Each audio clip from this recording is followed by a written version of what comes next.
We're going to consider limits in R3, and I have here a three-dimensional surface with a shadow on the xy plane kind of underneath that surface.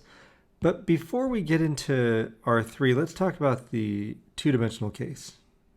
I have here in the xy plane a function f and a point A, which will be our point of interest, and we would say that the limit as x approaches a of f of x is equal to L if for every epsilon, now that's going to be an associated interval on the y-axis, there exists a delta, and that'll be an associated interval on the x-axis, such that as long as I am within delta of a, the function value will be within epsilon of L.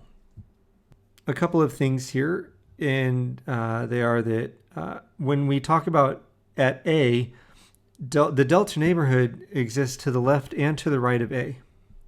In other words, we need to be able to approach A from every possible direction that we can, and along the x-axis, that's two directions, from the left and from the right.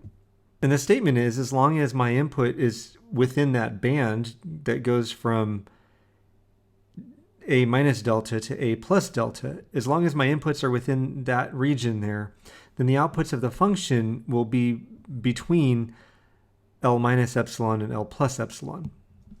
So that's the two-dimensional case. Let's see how that translates to the three-dimensional case. I'm identifying a point on the surface, which I'll say is z, and it's the function evaluated at x sub 0, y sub 0. So z equals f of x naught, y naught. And I'll put the projection of that point on the xy plane. And so here we have our x naught, y naught. Or rather, here we have our x naught, y naught. I didn't have a vertical shadow down there. Anyway, let's say that this function at x naught, y naught has a limit L here on the z-axis. And then we're going to consider an epsilon neighborhood on the z-axis. We're going to consider that the outputs need to be within epsilon of L. And if we imagine a horizontal plane through L minus epsilon and through L plus epsilon, on this surface we might end up with some sort of kind of disk looking thing, but it's on the surface. And so it's, got multiple, it's not a flat disk there. Anyway, now associated with that disk-ish on the surface is an open neighborhood, I should say, around x naught, y naught in the xy plane.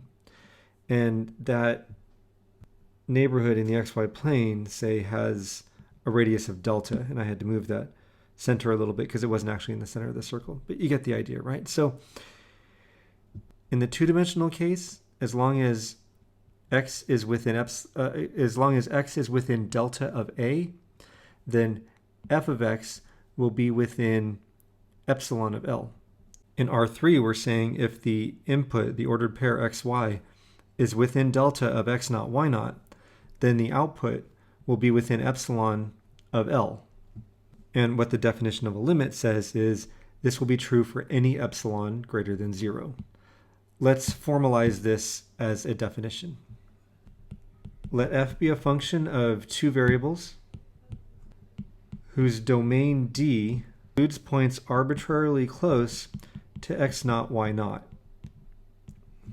Then we say that the limit of f of x, y as xy approaches x naught, y naught is L, and we write the limit as xy, the ordered pair, approaches x naught, y naught of f of x, y is equal to L if for every epsilon greater than 0, there exists a delta greater than 0, such that if xy is in the domain D and the distance between xy and x naught, y naught, which is going to be expressed as the distance between 2 points formula.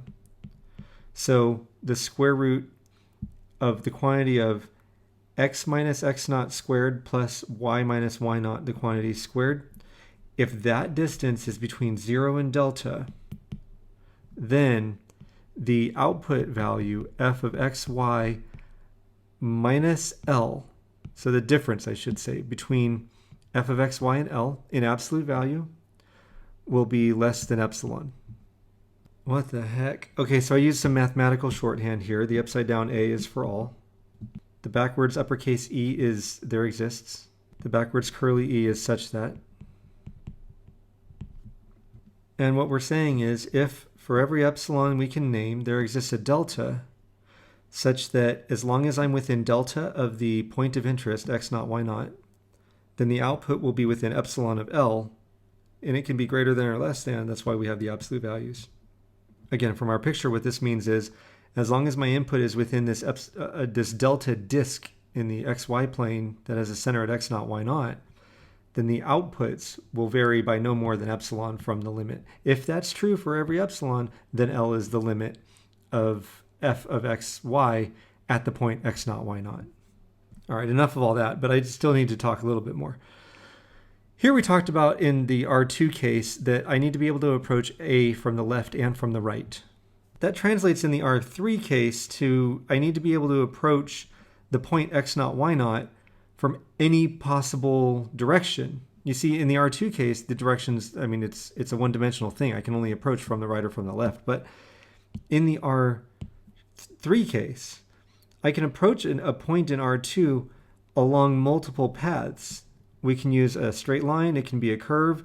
I mean, it can be a spiral, right? And the idea is I need to be able to approach x naught, y naught along any curve.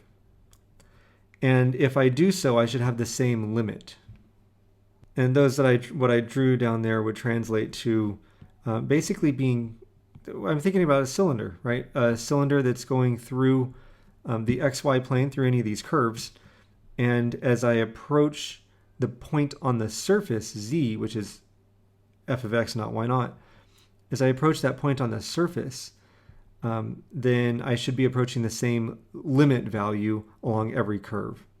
So we must have the same limit as xy approaches x naught, y naught along every curve that contains x naught, y naught. Every curve. Folks, that's an infinite number of curves. You're never going to be able to prove that a limit exists by considering curves. However, we can use this notion that we have to have the same limit as we approach along every curve to either give us an idea that a limit may exist or to show that a limit does not exist. You know, I almost skipped past this part. This inequality that we have, this compound inequality where we have the square root of the quantity of x minus x naught squared plus y minus y naught squared less than delta.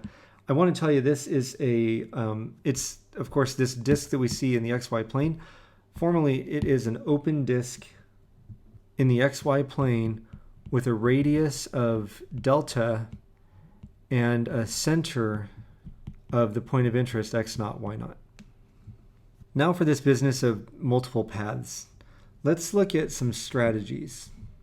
Our strategies for finding a limit or determining that a limit does not exist will mostly be 1, find two paths that yield two different limits.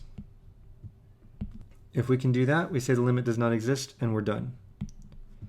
We can use direct substitution, and if we're able to, the limit will be the result that we get from direct substitution. Sometimes we need to use algebraic or trigonometric manipulation to simplify the expression, and then we would go with direct substitution once problem values are divided out or whatever.